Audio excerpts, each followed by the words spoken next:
ഇത് പലർക്കും അറിയാവുന്നതായിരിക്കും, എങ്കിലും അറിയാവുന്നവർക്ക് പറയാം. ഇതാണ്ട് അവിടെ ഇതിൻ്റെ മീറ്റർ കാണിച്ചേക്കുന്നത് 0 മുതൽ 6 വരെയാണ്. ഇതിൻ്റെ RPM മീറ്ററാണിത്. ഇതിൽ 6 വന്നാൽ ഇത് ഡീസൽ വണ്ടിയാണ്. ഇത് 8 വരെ പോകുന്നതാണ് പെട്രോൾ വണ്ടി. നമുക്ക് വണ്ടിക്കകത്തിരിക്കുമ്പോൾ തന്നെ അറിയാം ഇതേത് വണ്ടിയാണെന്നുള്ളത്. നമ്മൾ ആരുടെയും കയ്യിൽ നിന്നൊരു വണ്ടി എടുത്തുകൊണ്ട് പോകുന്ന സമയത്ത് പെട്ടെന്ന് ഡീസലോ പെട്രോൾ അടിക്കണമെന്നുണ്ടെങ്കിൽ ഈ മീറ്റർ നോക്കി നമുക്ക് പെട്ടെന്ന് മനസ്സിലാവും. അവർ പറയാതെ തന്നെ നമുക്കറിയാം ഈ വണ്ടി ഏതാണെന്ന്. പിന്നെ ഈ മുകളിൽ താണ്ടെ ഒരു ലൈറ്റ് കാണുന്നില്ലേ? ഈ ലൈറ്റ് എന്ന് പറയുന്നത് നമ്മുടെ 4 ടയറിൻ്റെ ഏതെങ്കിലും ഒരു ടയറിൽ ബാലൻസ് വ്യത്യാസം ഉണ്ടെങ്കിലാണ് ഈ ഒരു സിമ്പിൾ കാണിക്കുന്നത്.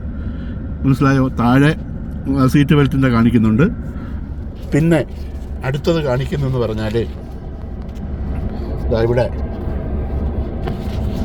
നമ്മൾ ഡീസലൊക്കെ അടിക്കുന്ന ഇതിൻ്റെ അപ്പുറത്തായിട്ട് ഇത് കണ്ടോ, ഒരു മീറ്ററിൻ്റെ ഒരു പമ്പിൻ്റെ ഇതിൻ്റെ മീറ്ററിൻ്റെ ഒരു അടയാളം കാണിച്ചേക്കുന്നുണ്ടോ?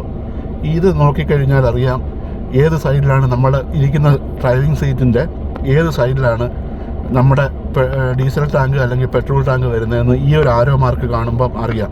നമുക്ക് വണ്ടിയിൽ നിന്ന് ഇറങ്ങിയിട്ട് തപ്പേണ്ട ആവശ്യമില്ല. ഈ ഒരു ആരോ മാർക്ക് നോക്കിയാൽ മതി. നമ്മുടെ ഇരിക്കുന്ന ഇതിപ്പോൾ ലെഫ്റ്റ് ഹാൻഡ് ഡ്രൈവാണ്, ഇതിൻ്റെ ലെഫ്റ്റിലാണ് ഇതിരിക്കുന്നത്.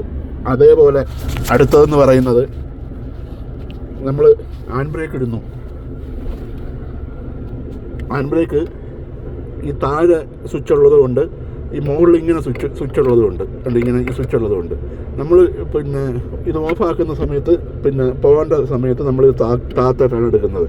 എന്നാൽ നിർത്തേണ്ട സമയത്ത് ഈ സ്വിച്ചിൽ തൊടാതെ തന്നെ മുകളിലോട്ടങ്ങ് പൊക്കിയാൽ മതി. അല്ലാതെ ഈ സ്വിച്ച് പിടിച്ച് ഇതാക്കണ്ട. യഥാർത്ഥത്തിൽ ഇത് സ്റ്റോപ്പ് ചെയ്യുന്നതെന്ന് പറഞ്ഞാൽ ഇത് മുകളിലോട്ടങ്ങ് പൊക്കിയാൽ മതി. ഈ സ്വിച്ചിനകത്ത് വർക്ക് ചെയ്യിക്കേണ്ട ആവശ്യമില്ല. മറ്റേ അടി സ്വിച്ച് വരുന്നത് കൊണ്ട് എന്നാലും സ്വിച്ച് പിടിക്കേണ്ട ആവശ്യമില്ല. ഇത് നമ്മളവിടെ വണ്ടി നിർത്തുന്ന സമയത്ത് ഇതിനകത്ത് ഞെക്കേണ്ട ആവശ്യമില്ല. അല്ലാതെ അങ്ങ് പൊക്കിയാൽ മതി. നമ്മൾ യാത്ര ചെയ്യുന്ന സമയത്ത് ഇതിനെ താക്കുക, പോവുക. ഇത്രയാണ് ഇപ്പം പറയാനുള്ളത്. ബാക്കി നമുക്ക് പിന്നെ പറയാം. ഓക്കേ.